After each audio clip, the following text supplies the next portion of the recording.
Welcome to our video on Gmail authorization using Python.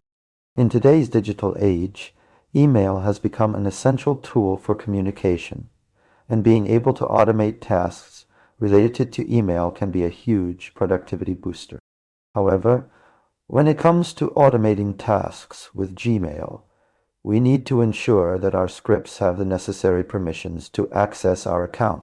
That's where our authorization comes in. And in this video, we'll explore how to use Python to authenticate with Gmail. In this video, we'll take you through the step-by-step process of setting up a Gmail account for authorization using Python. We'll cover what auth is, how to create credentials for your project, and finally, how to use those credentials to authorize your script to access your Gmail account. By the end of this video, you'll have a clear understanding of how to get started with Gmail authorization using Python. So let's dive in. To start authorizing our Python script to access our Gmail account, we first need to understand what auth is.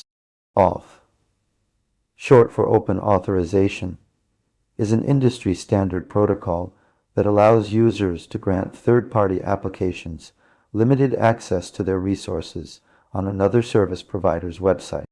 In our case, the resource we want to access is our Gmail inbox, and the third-party application is our Python script. To do this securely, we need to create a project in the Google Cloud Console and enable the Gmail API. This will give us credentials that our script can use to authenticate with Gmail. Once we've created our project and enabled the Gmail API, we'll be provided with a set of credentials, specifically a client ID and client secret. These credentials are unique to our project and should be kept secure as they grant access to our account. With our credentials in hand, we can now use them to authenticate our Python script using auth. To do this, we'll need to install the Google Auth library, which provides tools for authenticating with Google APIS. When we run our script, it will redirect us to a URL where we can grant permission for our script to access our Gmail account. Once we've granted permission, our script will be able to use the credentials to authenticate with Gmail and perform tasks such as sending emails or reading our inbox. To make things clearer, let's consider an analogy. Think of auth like giving someone a valet key to your car.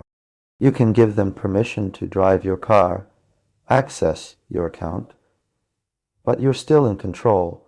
You can revoke the key at any time if needed. Similarly, with auth, we grant our script limited access to our Gmail account, and we can always revoke that access later. To summarize, here are the main points to take away from this video. We need to create a project in the Google Cloud Console and enable the Gmail API to get credentials for authorization. We use these credentials to authenticate our Python script using auth.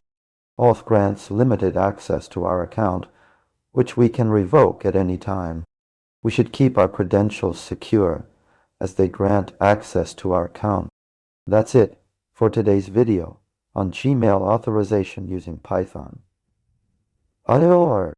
I hope this explanation has helped you understand the process of setting up authorization with Gmail.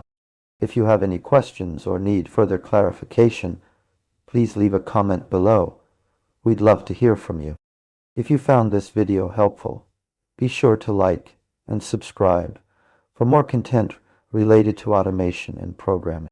Thanks again for watching, and we'll see you in the next video.